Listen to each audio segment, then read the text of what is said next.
Nut মন্দিরের একদম সামনেই স্থাপন করা আছে মূল মন্দির, যেখানে মা দক্ষিণাকালী অবস্থান করছেন। এই মন্দিরটিও আটচালা বিশিষ্ট এবং সামনের অংশ আর্চ আকৃতি। অপূর্ব গঠনশৈলীতে নির্মিত এই মন্দিরটি সমতল থেকে প্রায় 4 ফুট উচ্চতায় অবস্থিত। মা দক্ষিণাকালীর যে মূর্তি আপনারা দর্শন করছেন সেটি নির্মাণ করেছেন রাজা প্রতাপাদিত্য। আর মায়ের সামনে যে ঘট আপনারা দেখতে পাচ্ছেন, এই বিশালাকার ঘট স্থাপন করেছেন রাজা কৃষ্ণচন্দ্র। এখানকার কালী প্রতিমা খুবই জাগ্রত।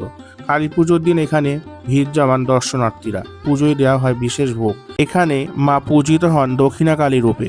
দক্ষিণেশ্বরের কালী মন্দিরের পরই এই কালী মন্দিরের স্থান।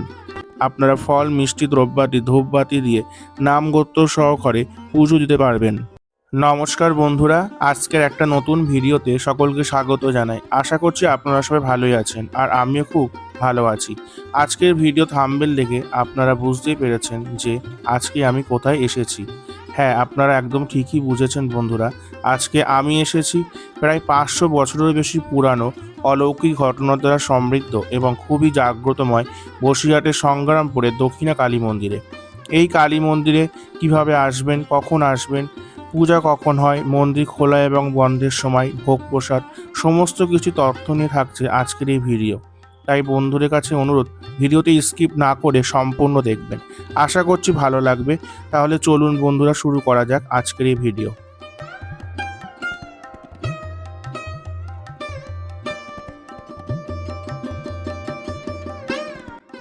সংগ্রামপুর কালী মন্দিরে আসার জন্য রেলপথ এবং সড়ক পথ দুটোই আপনারা ব্যবহার করতে পারেন। সেক্ষেত্রে রেলপথে আসতে চাইলে আপনাদের শিয়ালদা কিংবা বারাসাত থেকে হাসনাবাদগামী যে কোনো ট্রেনে ওঠে বসিরহাট স্টেশনে নামতে হবে। তারপর বসিরহাট স্টেশন থেকে টোটোই বা অটোই চেপে আপনারা এই মন্দিরে চলে আসতে পারবেন। আর যদি বাসে আসতে চান তাহলে ধর্মতলা থেকে বসিরহাটগামী যে কোনো বাসে উঠে বসিরহাট বোটঘাট নেমে সেখান থেকে মাত্র 5 মিনিট মতো পায়ে হেঁটে বসিরহাট ব্রিজটি ক্রস করলেই আপনার সংগ্রামপুরের এই কালী মন্দিরে চলে আসতে পারবেন।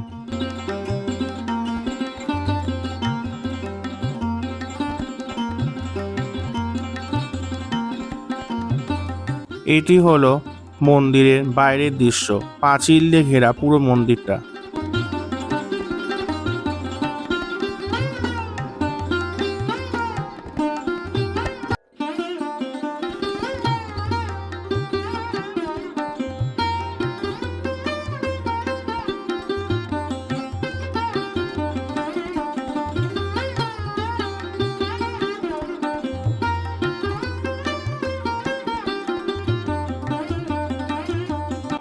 মন্দিরের ভেতরে প্রবেশ করলে দেখতে পাওয়া যাবে একটি সাইনবোর্ডে লেখা আছে, মহিলাদের স্বল্প পোশাক পরিয়া এবং পুরুষদের লুঙ্গি ও হাফ প্যান্ট পরিয়া মন্দিরে প্রবেশ নিষেধ।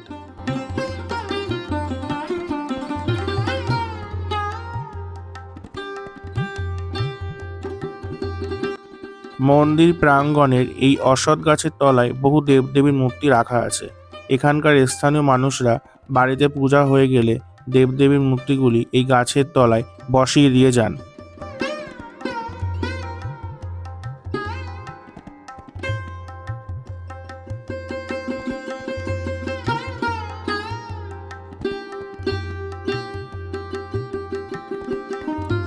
এটি হলো হনুমানজির মন্দির, লেখা আছে জয় শ্রীরাম।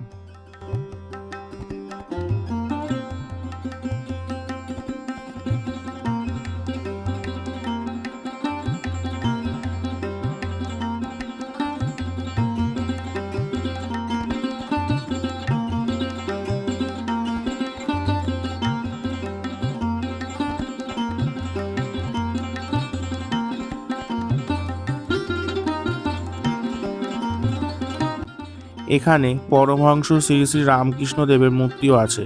এখানে ইনিও পূজিত হন।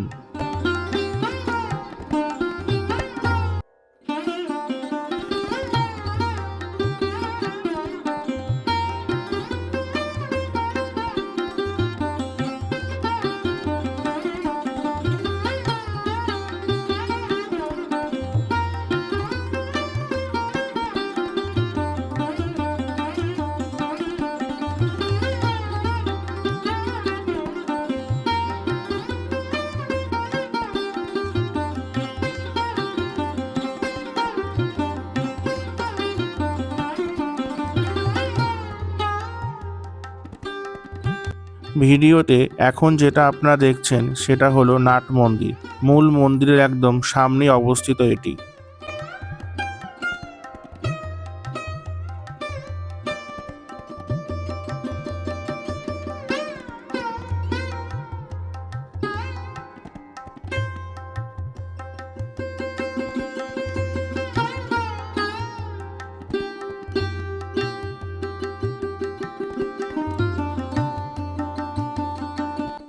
মূল মন্দিরের সামনে একটি তুলসী মঞ্চ স্থাপন করা আছে।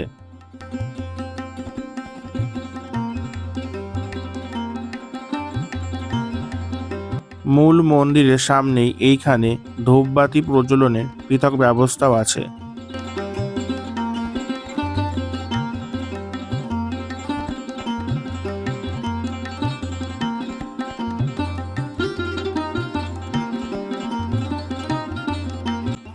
এখানে বোর্ডে লেখা আছে কোনো ঠাকুরকে পিছনে রেখে এবং ভক্ত পূজারীর সাথে ফটো তুলিবেন না।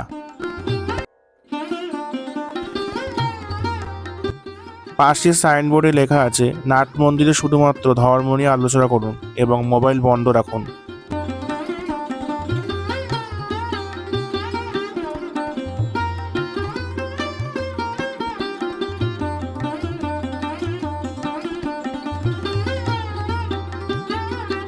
মূল মন্দিরের বাম দিকে রয়েছে শিব বা মহাদেব মন্দির।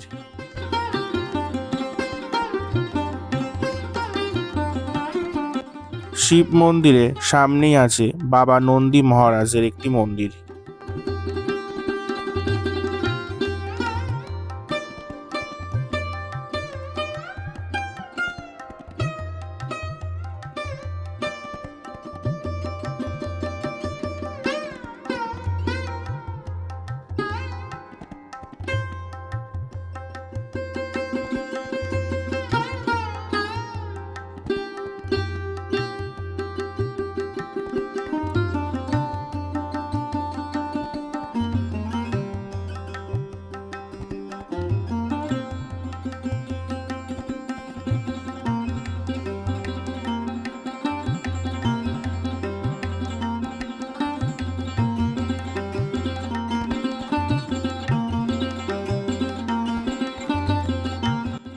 আটচালা বিশিষ্ট এই শিব মন্দিরের গর্ভগৃহে স্বয়ং মহাদেব অবস্থান করছেন কোষ্ঠী পাথরে শিব লিঙ্গ রূপে।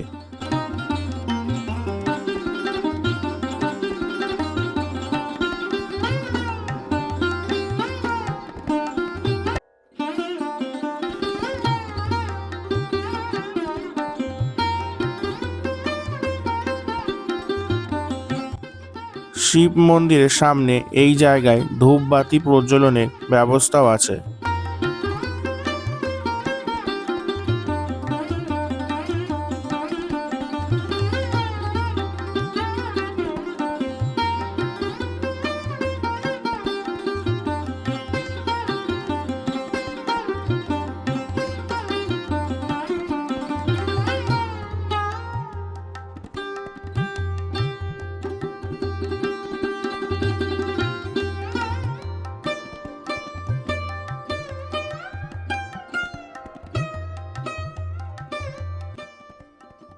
নাট মন্দিরের একদম সামনেই স্থাপন করা আছে মূল মন্দির, যেখানে মা দক্ষিণাকালী অবস্থান করছেন।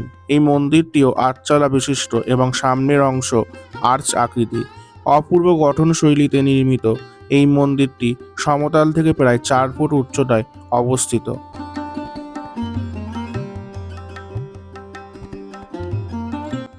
মূল মন্দিরের ভিতরে গর্ভগৃহের একদম উপরে রয়েছে স্বামী বিবেকানন্দ, ঠাকুর রামকৃষ্ণ দেব এবং মা সারদা দেবীর ছবি।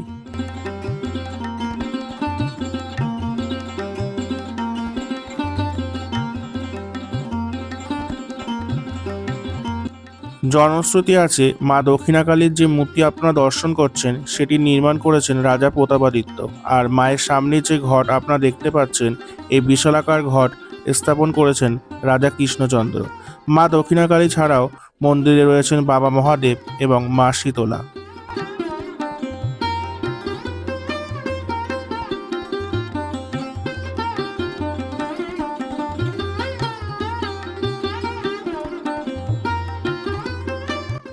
এখানে মা পূজিত হন দক্ষিণাকালী রূপে। দক্ষিণেশ্বরের কালী মন্দিরের পরই এই কালী মন্দিরের স্থান।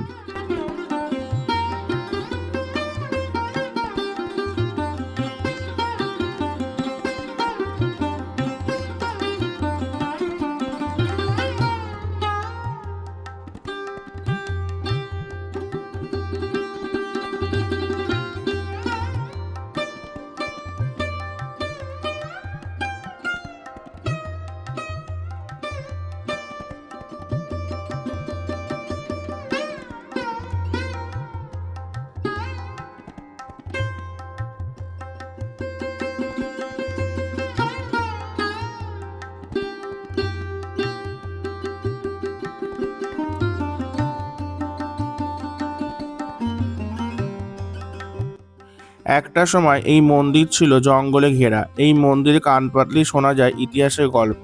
সংগ্রামপুর কালী মন্দিরে রাজা জমিদারদের কথা। উত্তর 24 পরগনার বসিরহাটে সংগ্রামপুর। একটা সময় এখানে ছিল গভীর জঙ্গল, গা ঘেঁষে গিয়েছে ইছামতি নদী। কথিত আছে রাজা কৃষ্ণচন্দ্র একদিন এই নদীর পাড়ে নোঙর করেন। জঙ্গলে ঢুকে দেখেন কালী মূর্তি রয়েছে, কিন্তু কোনো ছাউনি নেই। তখন কৃষ্ণচন্দ্র হোগলা পাতা দিয়ে ছোট মন্দির তৈরি করেছিলেন। প্রতিদিন পুজোর জন্য পুরোহিত নিয়োগ করতেন। তখন প্রতিদিন নদী পেরিয়ে পুজো করতে আসতেন পুরোহিতরা। পরে টাকির জমিদার সূর্যকান্ত চৌধুরী এই বড় মন্দির তৈরি করেন। মন্দিরের পাশেই পুরোহিতদের থাকার ব্যবস্থা আছে। স্থানীয়দের কথায় এখানকার কালী প্রতিমা খুবই জাগ্রত। কালী পুজোর দিন এখানে ভিড় জমান দর্শনার্থীরা। পুজোয় দেওয়া হয় বিশেষ ভোগ, সাদা ভাত, মটর ডাল, কচুরমুখী, ইঁচড়, চিংড়ি মাছ দিয়ে তরকারি। কৌশিকী অমাবস্যায় এই মন্দিরে ভিড় করেন ভক্তরা।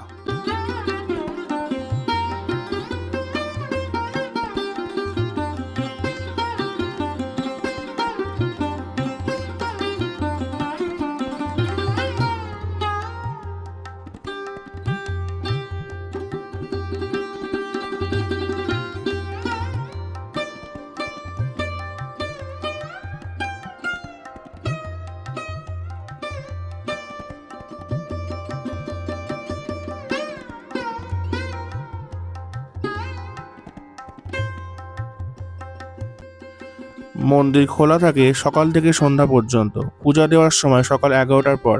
পুরোহিত মশাই আসলে আপনারা ফল, মিষ্টি, দ্রব্যাদি, ধূপবাতি দিয়ে নাম গোত্র সহকারে পুজো দিতে পারবেন।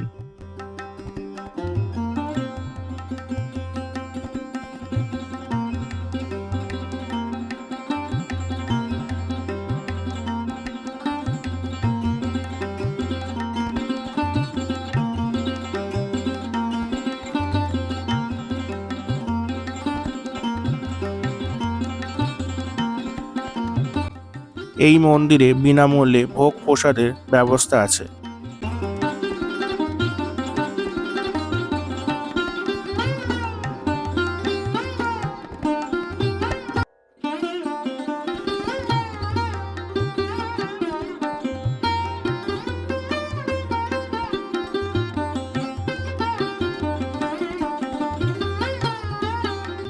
আজকের ভিডিওটি আপনাদের কেমন লাগলো কমেন্ট করে জানাবেন বন্ধুরা। ভিডিওটি ভালো লাগলে লাইক, কমেন্ট, শেয়ার এবং সাবস্ক্রাইব করে আমাকে আশীর্বাদ অবশ্যই করবেন। তাহলে আজকের মতো ভিডিওটি এই পর্যন্ত বন্ধুরা। দেখা হবে আপনাদের সঙ্গে নতুন একটা ভিডিওতে। ততক্ষণ আপনারা সবাই ভালো থাকবেন, সুস্থ থাকবেন এবং সচেতন থাকবেন। নমস্কার।